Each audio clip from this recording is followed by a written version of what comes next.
shit. That's what I'm talking about. Wait. Okay, now, from the beginning. Hit it, boys.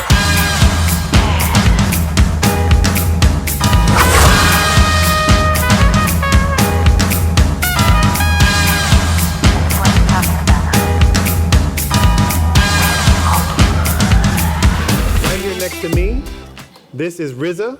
For those of you who've not, there you go. Yeah, so I guess. So RZA is known really as an ambassador of hip hop, a creative genius, and also for those of us who are fans of his work, a closet nerd, right? Because a lot of that work, you know, we got the kung fu flicks, we got the comic books, we got all that.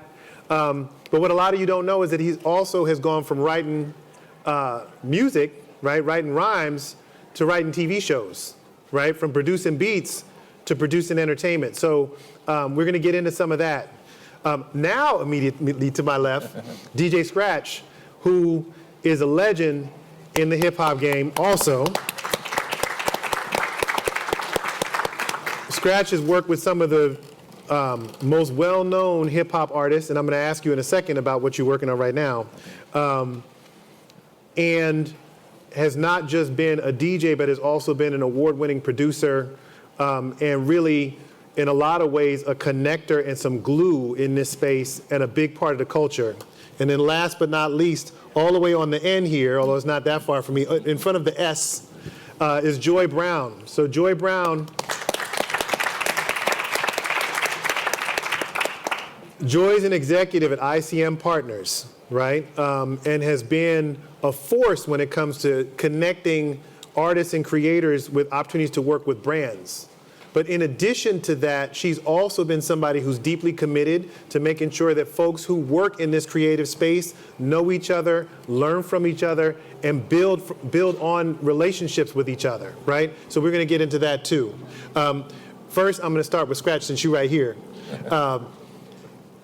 Word on it, first of all, I also want to say thanks to these three amazing people because they made the trip to be here, right? As you know, we've had a year and a half where everything was remote, but these folks are live and in person.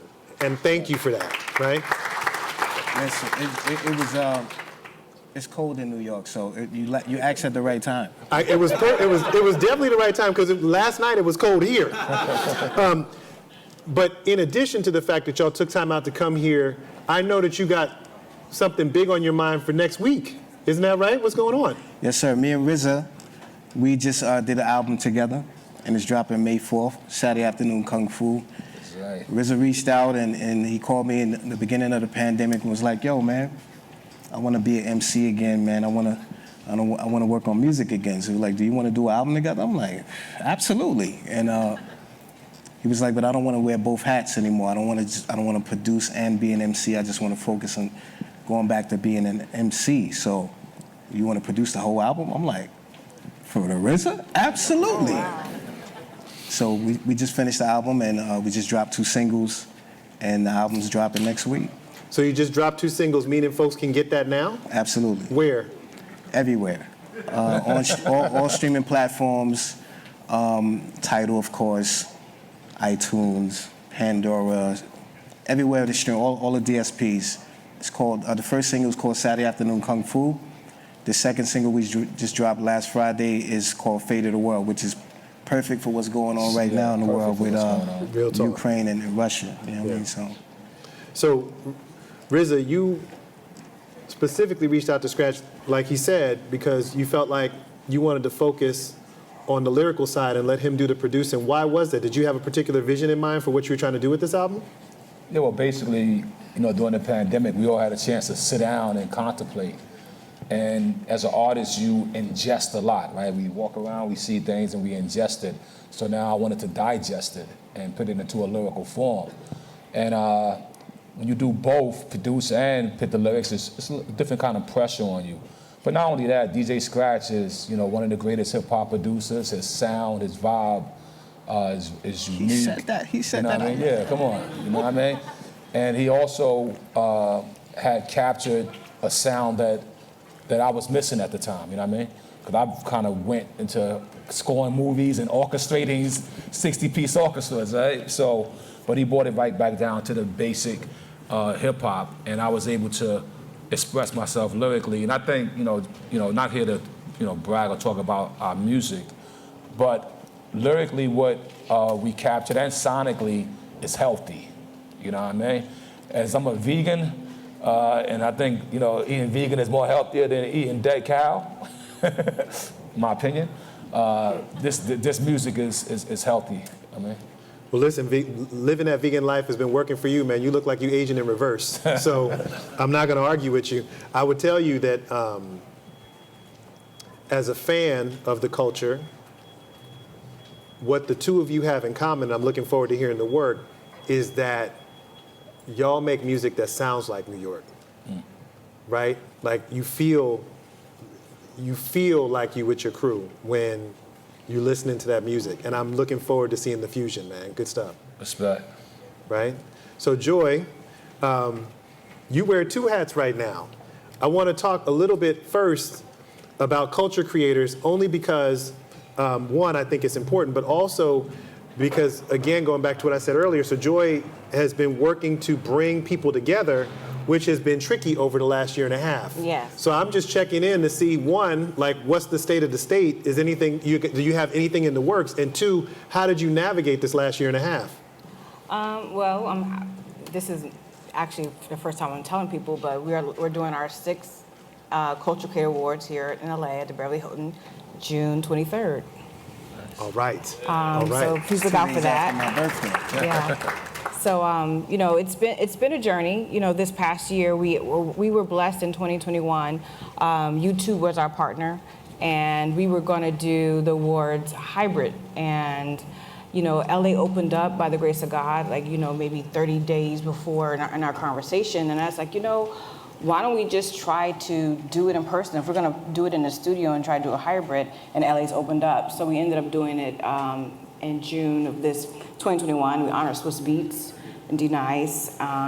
Just to talk about just the multiple culture creators, about people who not just having one position, but what are you doing with it? Swizz is supports of the arts, and education, and those are things that uplift our culture and bring us together. And so my platform is about not only honoring people who are celebrities or who are in the C-suite, but how can we work together collaboratively? How can I bring Riza some investors? How can I connect him to someone who's on the fintech side to elevate whatever he's got going on? And how can he bring some dynamic to some HBCU students? How do we all work together in a more equitable space to really kind of uplift our community? So it's really about bringing people who are really, really used to being behind the scenes, who are driving culture, because a lot of what we see, a lot of young people equate celebrity and all these great things to celebrity culture. They're the ones moving the culture, but they don't know there's teams behind them. There are 20, 30 people that may be on your team who are giving up vacations and taking pay cuts and donating their percentages to make projects happen. Well, those people are equally important. And also, if we don't highlight and bring those people to the forefront, we won't have students who are at a UCLA applying for those positions. So it's a community of education, leadership, empowerment, but also how do we own our own culture and narrate it and profit from it? And so that's the conversation that we're driving. I love it. I love it. So my first question, really, before we get down into it, is, we use that word dream, I want to chase my dreams, et cetera. And dreams are really kind of aspirational, right? And it's a little bit fantastical. But I feel like it's more a question of what you envision, right? A realistic picture that you have for yourself, where you think you can go. And in that spirit, I just want to hear from y'all, where you are right now with the success that you've had. Did you envision this when you started out? I mean, you think of the word dream, it has a lot of connotations to it. So I think it's okay to dream. You may hear or see it in your dream, but to envision, to actually create it in your own mind, right? Plant that seed, nourish it, and let it grow, and then see it with your eyes open and closed, that's envisioning. And I can honestly say without ego that I envisioned being successful at the skill set that I knew I had. You know what I mean? I envisioned that as soon as I heard Rappers Delight on the radio, all right, I was like, I'm gonna be on the radio, you know what I mean? And that's a common denominator actually in my whole crew. If you talk to Method Man, he'll say the same. If you talk to the Jizza, he'll say the same.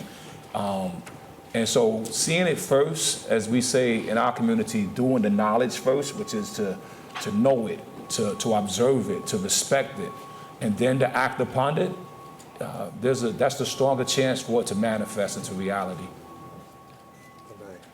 Scratch. Oh, I agree with Rizzo on that. I think visualizing, once you have the dream, I think everyone should have dreams. You know, if you stop dreaming, then there's a problem. You know, the time you should stop dreaming is when you're dead, right? So we should always be dreaming, aspiring to something. I think taking that dream and visualizing it and putting it into actionable steps is where a lot of us get lost, right? So you have these big dreams, but how do you make it come true? I've always known that I was a public servant. That's in my heart, it's in my DNA. Did I know that I would create a platform to serve through it? No, I had no idea. But I dreamed what I wanted people to do. I dreamed how I wanted to make them feel, and how I wanted to bring people together. And in everything that I do, even from being an agent at ICM, my job is to bring our talent roster to brands and bring people together. So everything that I do, it kind of all makes sense. But again, I think what you said, Rizzo, is true. It's like I visualize, okay, well, what could that look like? This is my dream. This is what I want to do. What does it look like? And it wasn't something that happened overnight. It was something kind of like I just followed my heart. And I think when you put your head down and you follow your heart and you don't take no for an answer, you just never know where it lends itself to. But it wasn't an easy journey at all. Yeah, you definitely dream. I dreamed from the very beginning. First, I wanted to be a pro athlete, so I played all three sports. I played baseball as a first baseman, point guard, and a wide receiver at the highest level as a kid. So that was my first dream. And when my dream got hurt, and I'll just tell you this real quick, what happened, what made me pivot from sports to music. I was always doing music because that was the new thing in the 70s that the kids in the neighborhood were doing, and my older brothers, of course, were DJs. I got 5 brothers, I'm number 5 with 6 boys. And I went to, my mother took me to scout at a school, at a high school in Brooklyn, and the coach looked at me. He just took one look at me and said, he's too small to play here. Never tried me out, and it crushed me. I didn't want to play sports anymore, so I just stopped playing all 3 sports and just went back into music. And just with music, you know, my first dream as a DJ is to be the best in the world. That was my first dream. So once I figured out that a few years later that there's an actual competition that will crown you to be the best DJ in the world, I entered that competition when I was able to enter that competition. And I won. That was my only dream at that time. And because, you know, when I first started DJing, it wasn't an occupation for what we do. It was just you do it for fun. So once it became an occupation and people started making money off of this, I'm like, okay, this can actually be a career. Let me dive more into it. And then my next dream was to help people, because I started seeing once I got into the game, people were getting jerked for money and stuff like that. And everybody got jerked. I've been in the game since 1985. If you've been in the game since 85 to 1988, 89, you've got jerked on your contracts. And so I wanted to help people because I didn't understand that part of the game, just taking advantage of people. So my next dream was to just help people learn. There were no books to learn about the music industry at that time. So I just started reading books, and then as technology started growing, I was always into technology. And once the technology just grew and grew and grew, I just followed the technology as well as the DJing. And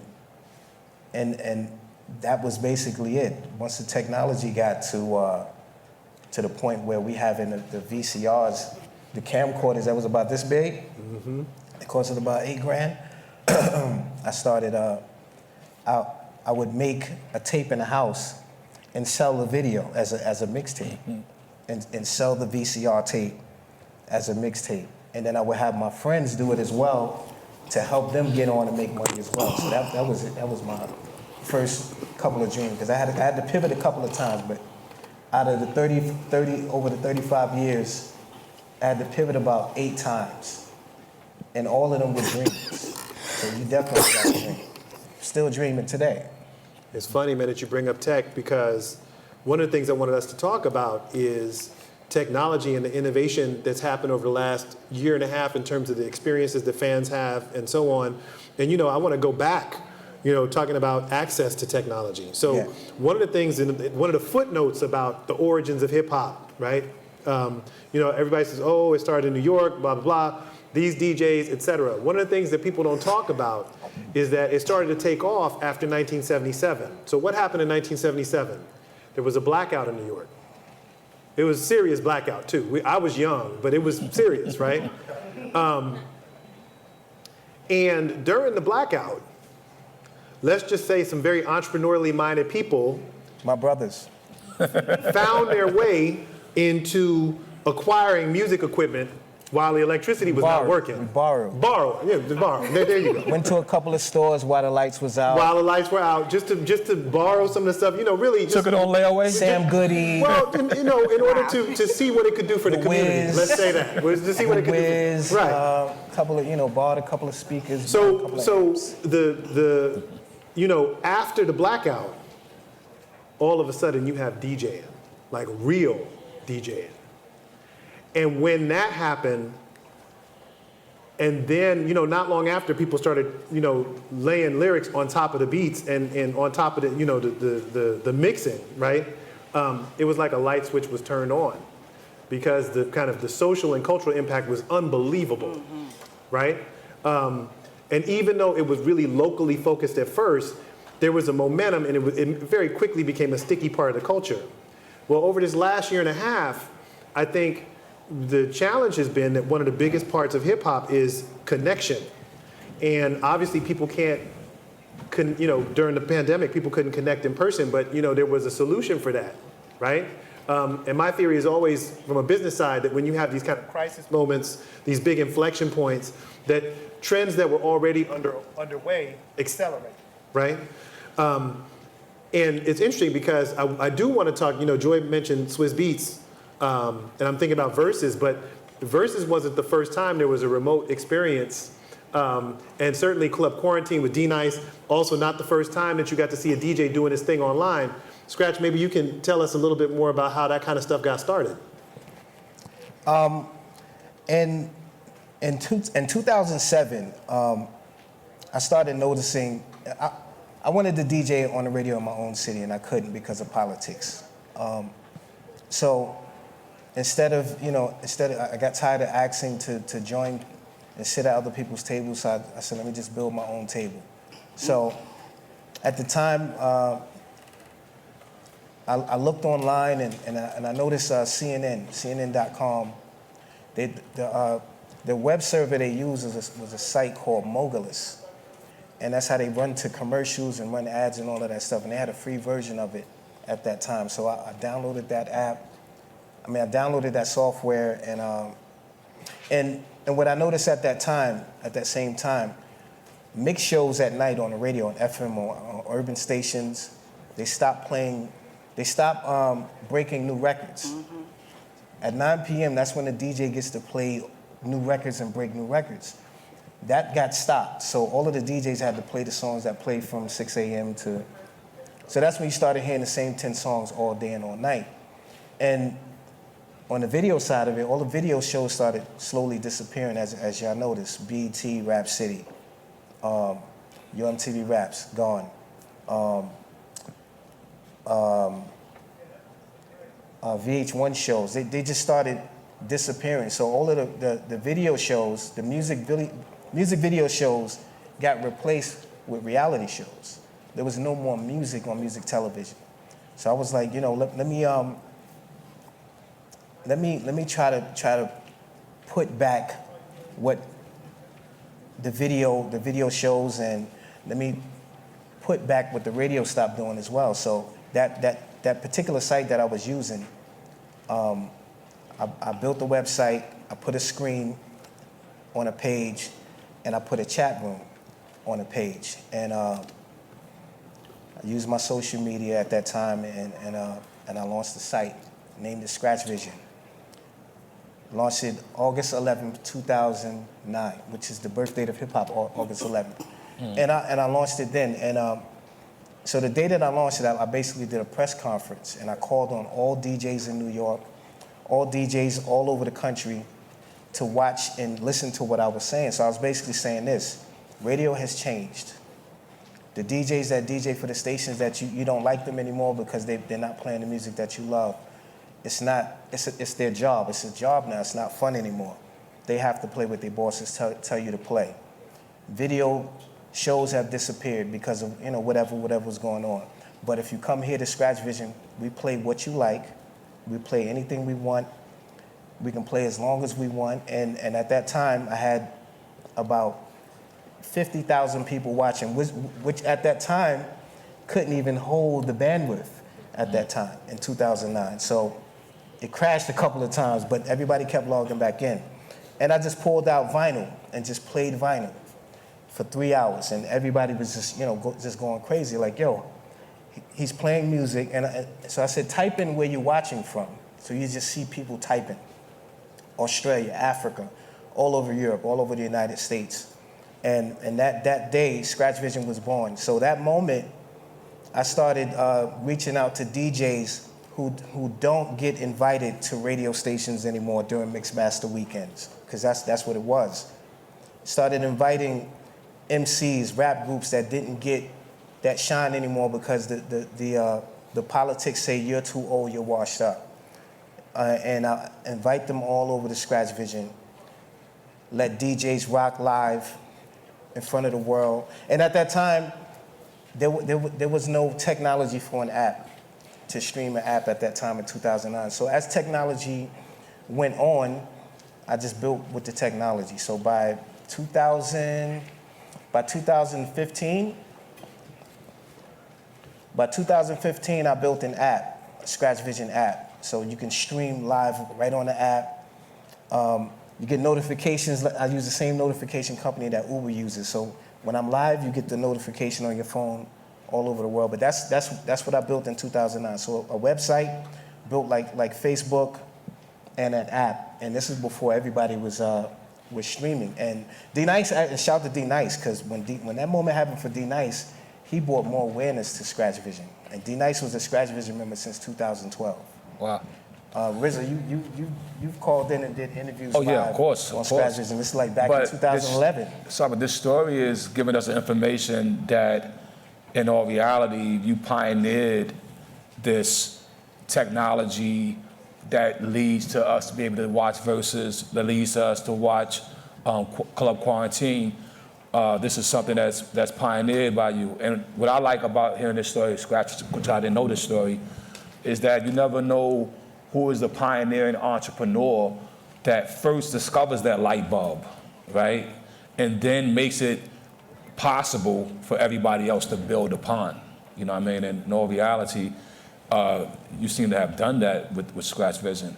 And then I want to add one thing about, I always try to relate things, not only through business, but also through spiritual, or through the way life blesses people.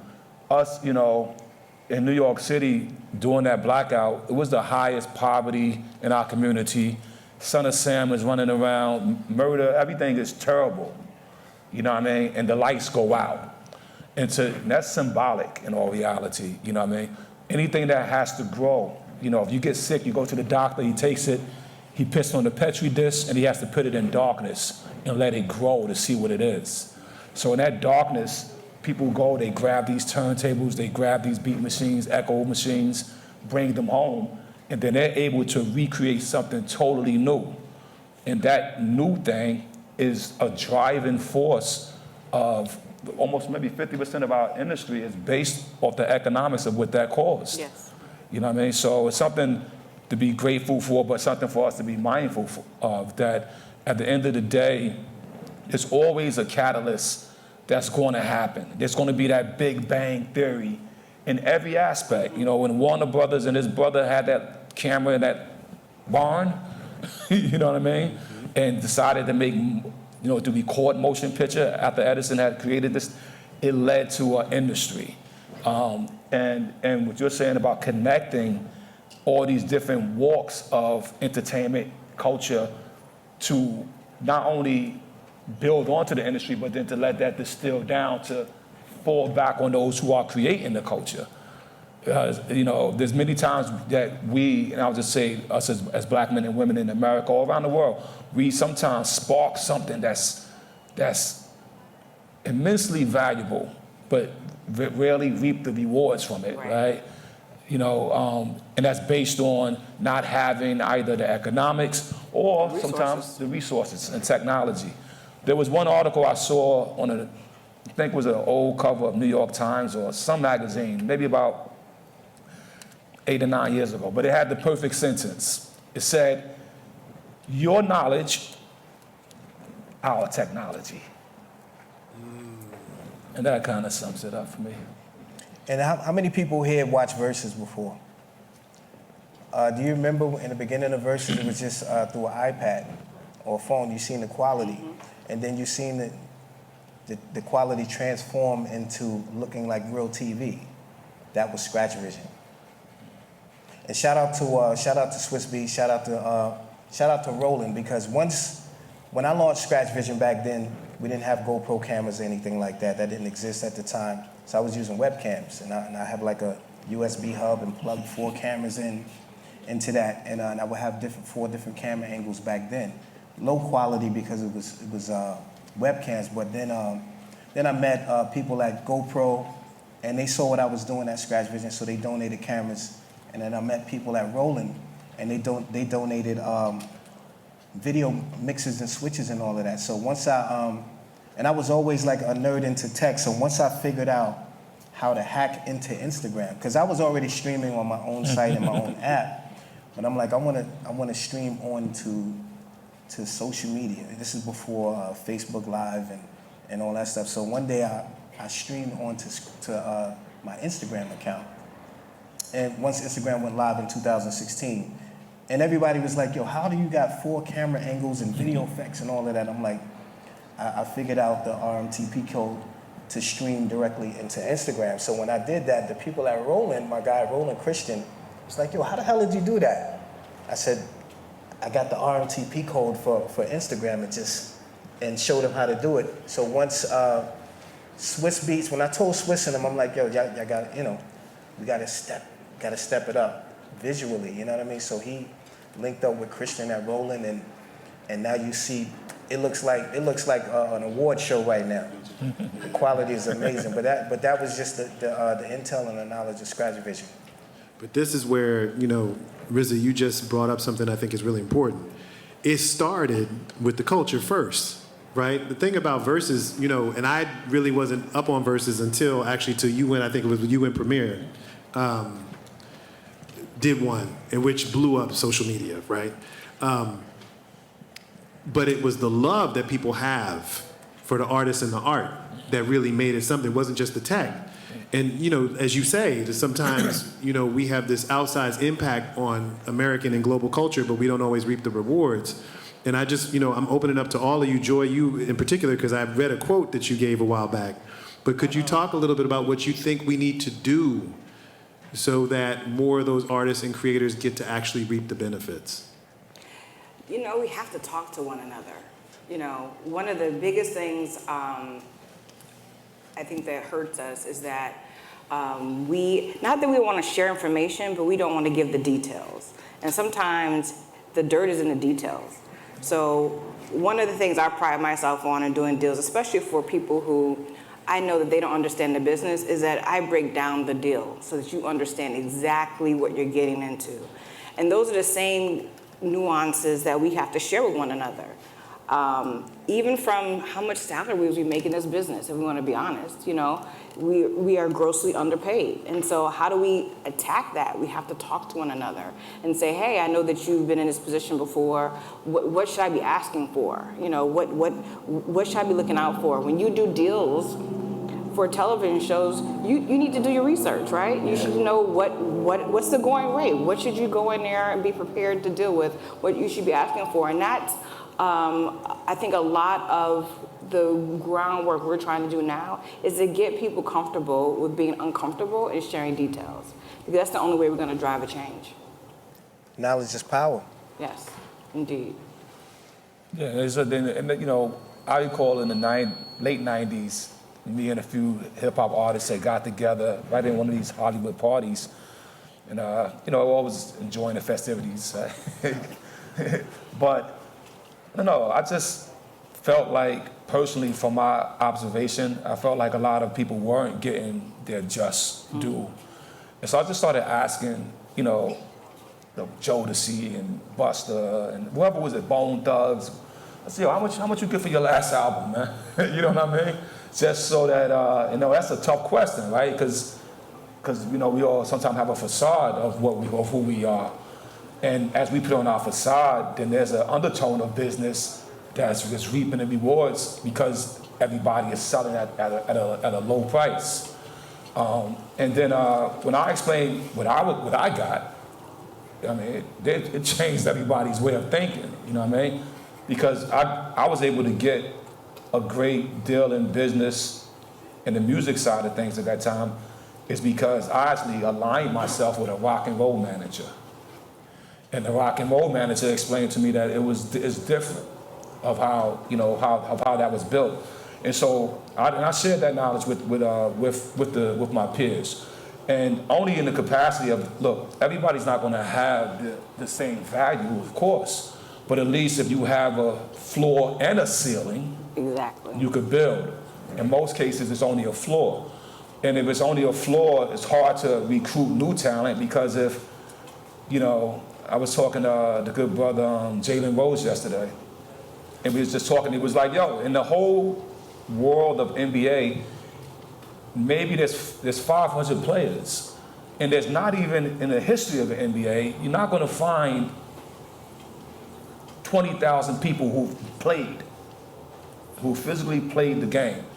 But there's hundreds and hundreds of thousands of people who work in the NBA. And if that information of those job functions and the value of what that means for building a career can be more expressed, and that goes for every industry, then you can recruit new talent, recruit new energy, recruit new innovation.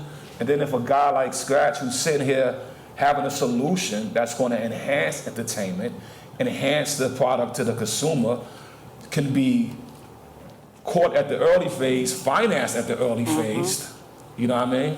And then reap the rewards of the creation he's done, and everybody else benefits as well. Because at the end of the day, if you take Versus as a template here, when that thing goes public, the value of that is just going to be immense. What color boat you getting? You know what I mean? Exactly. But it's money coming. It's a beautiful thing. That's a beautiful thing. But that type of thing and that type of energy can consistently happen in multiple factors of business, in multiple, I would say, in multiple sectors of business, not just entertainment. I want to let you guys ask some questions too. So on this note, I'm going to ask my last question and leave it to y'all for the last 5 minutes, which is this building that you're talking about requires that you have a squad. And I understand that Wu started out with a crew, but a couple of those folks were related to you too. What have you learned, and this is for all of y'all, what have you learned about how you go about finding partners, people that you can trust? We had an earlier conversation today about name, image, likeness. Folks were talking about having the right people in your corner. How do you get the right people in your corner? It's hard, man. It's a live game of trial and error. The main thing I've learned, man, and I would just say the last 10 years, is you can't take business personal. You cannot take business personal. That's all I got to say. I agree with Scratch. A lot of it is trial and error. I think I align with people's passion. I'm really passionate about what I do, and I'm really passionate about my people. And for me, I feel like that I tell people all the time, like, I don't mind giving up what I know, and I don't even mind giving up a piece of culture creators, because I'd rather have 10% of something amazing than 100% of nothing. And so if I can lift and build as I climb, and you can exhibit the same kind of passion and innovation and drive that I have, then come on, let's do it, And again, not everyone's going to meet you where you are. And so some people come into your life, they stay for a season. There are some business partners I have that I started off with who are no longer with me. And there's no hard feelings about it. People grow in and out of relationships and grow, same as in business. But you keep going and you keep aligning with people, and I think you have to be open-minded as to what help and support looks like, because it is not always someone brown, it's not always someone white. You have to to me, I think at the end of the day, I'm about driving to an end and making a successful product, and whoever is passionate and has the wherewithal to stick by my side and do it, let's do it. Yeah. And, for me, everything they said is all the food you need, but also, a common denominator. Even if we in this room right here, we all are here, right? So it's probably 3 people here who belong together, who could come together and be those missing pieces of that puzzle to make that picture clear. One of the greatest things I learned as a film director is the collaborative nature of every department moving as one to get the job done. And we do that. At one point I had over 400 people on my crew, and from every walks. Some couldn't even speak the language, but we got up every morning, we got to our set, and we created that moment and captured it. So I would always tell people, look around, your immediate circle, the places you venture to, you may go to a certain restaurant that only you go to, but other people go there too, and it's some common denominator is in the room. So I always say, find your common denominator. All right. Questions from the audience? Shakir. Here. I'm a full-service model. Listen, Riza, when I bought this book 15 years ago, Virgin Record Store in New York City, Times Square, I never thought that I'd get a chance to meet you, man. So this is a dream come true for me. So one love, real talk. In the book, you outlined the economics of a deal. You talked about how Wu-Tang was a platform to disrupt the music industry. And to your point, reap the rewards of your creativity. I'm a digital and tech guy at a sports brand, and I'm very heavy into the NFT metaverse world. I'm curious, as a chess master coming out today, right, with the RZA mind back when, what do you see as the opportunity to equalize the playing field for creators with the NFT metaverse thing, creating tokens for your music, and programming, perpetuity, and royalties? I can speak on that a little bit. I have an 8th grade education when it comes to the blockchain. But it's not a 1st grade, right?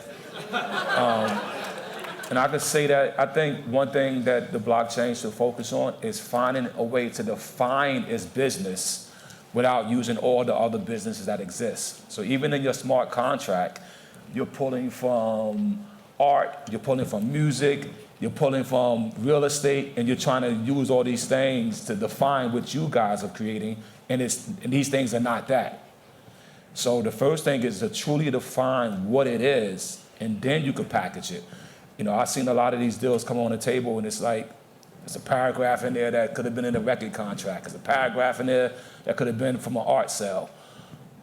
Fully define what it is first. Then once it's fully defined, you know how to package it and sell it. I was selling Wu-Tang Clan.